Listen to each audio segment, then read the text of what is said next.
Thank you very much. My name is Sam, and I'm a procrastinator.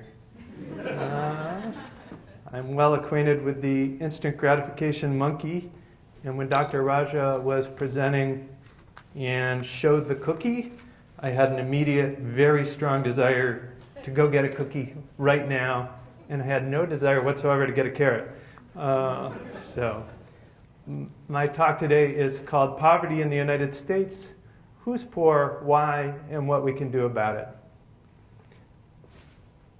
And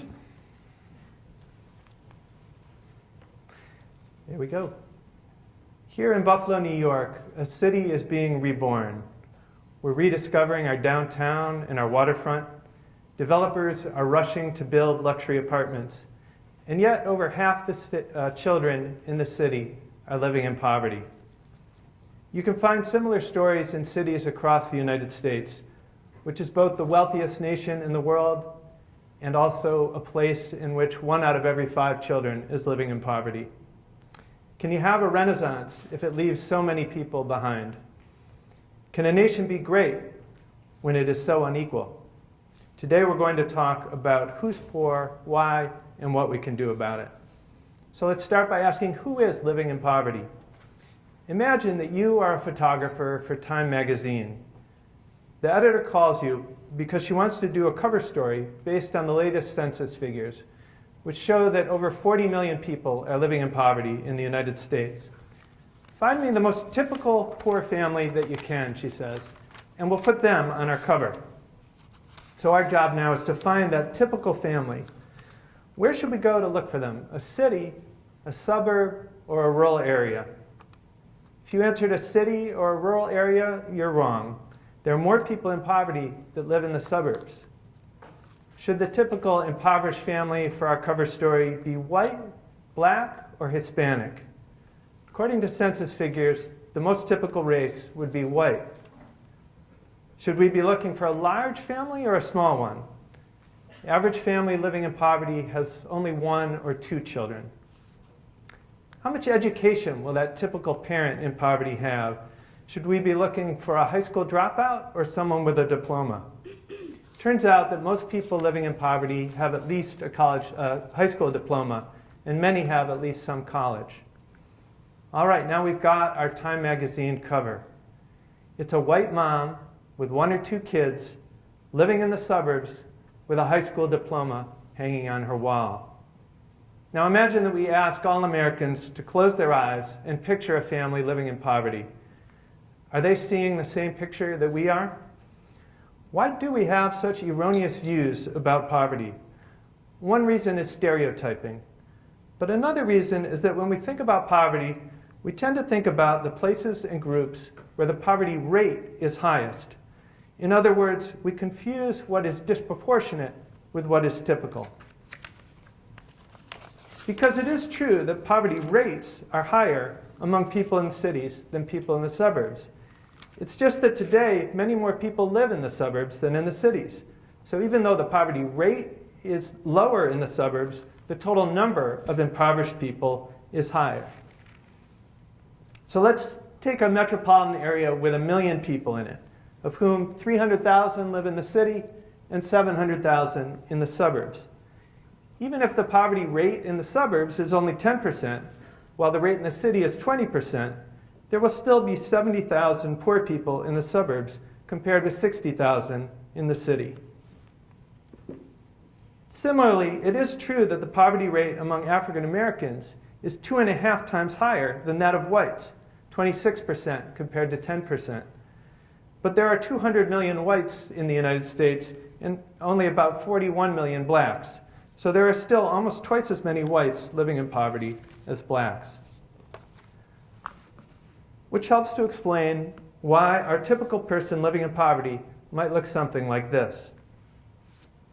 When we think about poverty and how to reduce it, we need to keep both things in mind: what is typical along with what is disproportionate.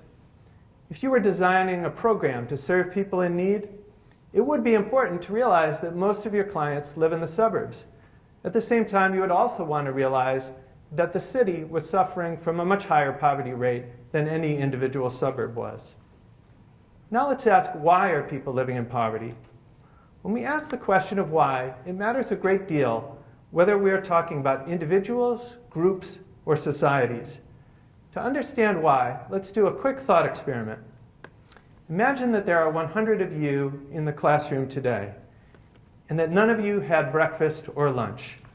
You are very, very hungry, made only hungrier by Dr. Raja's presentation. But it so happens that I brought with me a bushel of 90 apples. 100 of you, 90 apples. I empty the bushel on the floor, and you, in an explosion of Hunger Games-like activity, grab at the apples. Sadly, you 10 in the back row did not get any apples. You're suffering from apple poverty. Now I'll examine each of you as individuals to learn why you did not get an apple. Just to make you feel what you're missing. And try and figure out what I can do to help. Turns out that one of you has a sprained ankle. So for you, I provide an ACE bandage and physical therapy. One of you suffers from narcolepsy. You were actually asleep during my talk. So for you, I prescribe a powerful medicine. While you, over there, you have some motivational issues. You are just not feeling the Apple Challenge. For you, I'm assigning a life coach. Now, let's agree that each one of these interventions is successful. And the next time I empty out the 90 apples, each of the 10 folks in back muscles through the scrum and gets an apple. Have I solved our apple poverty problem? No. 10 people still did not get an apple. So I go back to the drawing board, and it occurs to me that maybe there was something about those 10 people as a group that explained why they didn't get apples. Yes, the group of 10 back there was seated farthest away from the apples. There was a structural disadvantage that they had. So, next time I dump out the 90 apples, I put you all in a circle, and I drop the apples the exact center, so you all have a precisely equal chance. But do we still have a problem? That's right, we still have only 90 apples for 100 people, so 10 people will still go hungry. Our first two approaches turned out to have more to do with which people got the apples than with how many people got the apples. Beyond any individual factors keeping people from getting the apples, beyond the group inequalities, we need to solve a systemic problem, a macro problem, more people than apples. One solution has to do with distribution. I can cut all the apples into sections and give everybody 9/10 of an apple. Or I could make applesauce and ladle it out in equal bowls. That way no one will get a whole apple, but no one will go hungry either. Another type of solution is about growing the pie, in this case the apple pie. I could find a way to bring 100 apples instead of 90. Now let's pause here for a moment and translate our apple game back into the world of public policy. Let's use it to frame our answers to the question, why are people living in poverty? One way to answer that question is to look at individuals, as we did when we asked about the 10 people in the back row. This lens can be helpful, for example, when we're asking, why did two brothers who grew up in exactly the same circumstances, but one ended up in poverty and one did not? Maybe one worked harder, maybe one had more talent, maybe one just had better luck. They differed as individuals. This individual lens is also helpful if we're trying to help a person get out of poverty or avoid it in the first place. What advice would you give your teenage child about how to avoid poverty? Stay in school and get as much education as you can. That radically reduces your chances of living in poverty. Stay out of trouble with the law. Don't take out too much debt. This is all very good advice. But it doesn't address the problem of some groups having unfair advantages. Let's imagine two young people who follow all our advice, and now they're out applying for jobs, except that one is black and one is white. Well, study after study has shown that when researchers send out identical resumes, except that half have white-sounding names and half have black-sounding names, the white names get callbacks at far higher rates than the blacks. This kind of discrimination, which remains prevalent in employment, but also in education, housing, healthcare, criminal justice, and every other facet of our social life, helps to explain why African Americans have twice the poverty rate of whites.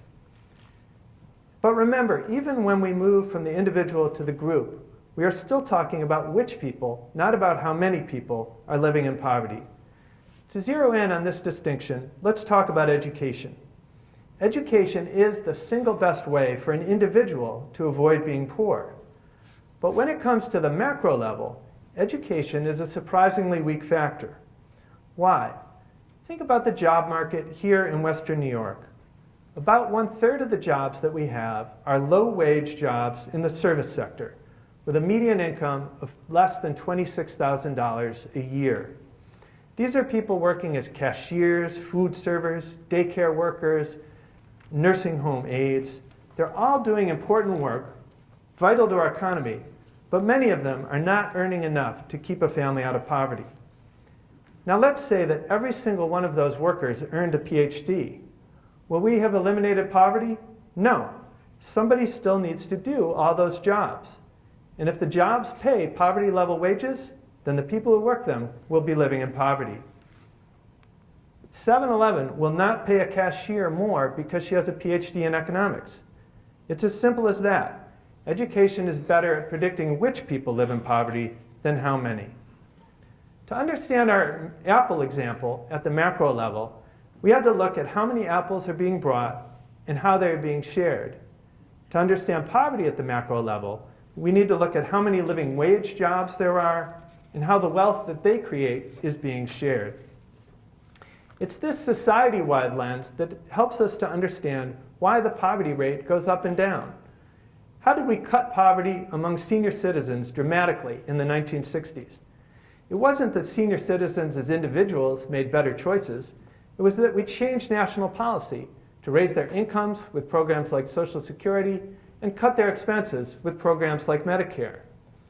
It's also this policy level that helps us to understand why countries with similar economies can have vastly different poverty rates. Why is it that the child poverty rate in Denmark is less than 3%, while in the United States it's over 20%?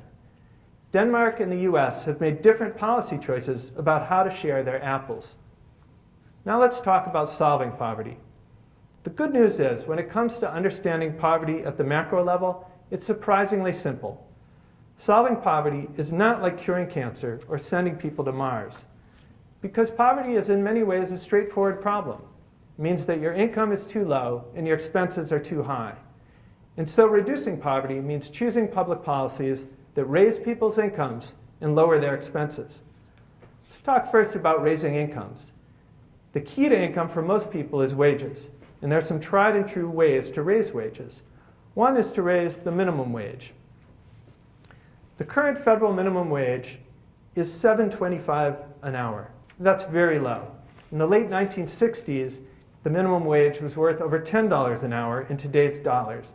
Since then, it has been eroded by inflation. If we recovered those losses by raising it back to where it was, we would bring thousands of families out of poverty. But when we think about raising incomes, remember that not everyone can work. Many people are temporarily or permanently disabled. And whether they live in poverty will depend in large part on how much public assistance we provide to them. The federal program we have for people who are permanently disabled is SSI, Supplemental Security Income. In 2015, the annual SSI payment for a single person was $8,800. The federal poverty line was $11,700. In other words, our public policy is that people who are permanently disabled should live in poverty. That is not a fact of nature or a fact of life. It's a decision that we as a society have made. But poverty is not just a question of income, it's also a question of expenses. Think for a minute about the biggest items in your household budget. Things like housing, utilities, food, transportation, and childcare. The cost of these items is affected not just by the private market, but also by public policies. So if we want to lower people's expenses, we can lower their expenses for the things that come out of their basic household budget. An easy one is taxes. By lowering the amount that low-income people pay in their income taxes, we can boost people out of poverty. The program that does that is called the Earned Income Tax Credit. It lifts 10 million people out of poverty each year. Other programs like food stamps lower the cost of food. Affordable housing programs lower the cost of rent. But it turns out that the United States spends much less on these programs than other countries. And that's why we have such high poverty rates compared to those other countries. All right, let's wrap up with what we've learned about poverty. The first is that the typical family living in poverty in the United States is not who many of us thought it was. It's a white mom with a high school diploma and 1 or 2 kids living in the suburbs. The second is that certain groups suffer disproportionately from poverty, and that fact comes from discrimination today and a long history of discrimination in the past. And finally, we learned that when it comes to the causes of poverty, it matters whether we focus on individuals, groups, or societies to determine whether we're talking about which people live in poverty or how many. And when it comes to that big question, how many people are living in poverty? Why are there over 40 million people living in poverty in the United States today? It's a matter of public policy choices. It's not that we don't know how to solve poverty, it's that we've chosen not to. We lack the political will. And that means that it's up to all of us to help generate that political will and demand that our elected leaders make reducing poverty a top priority. After all,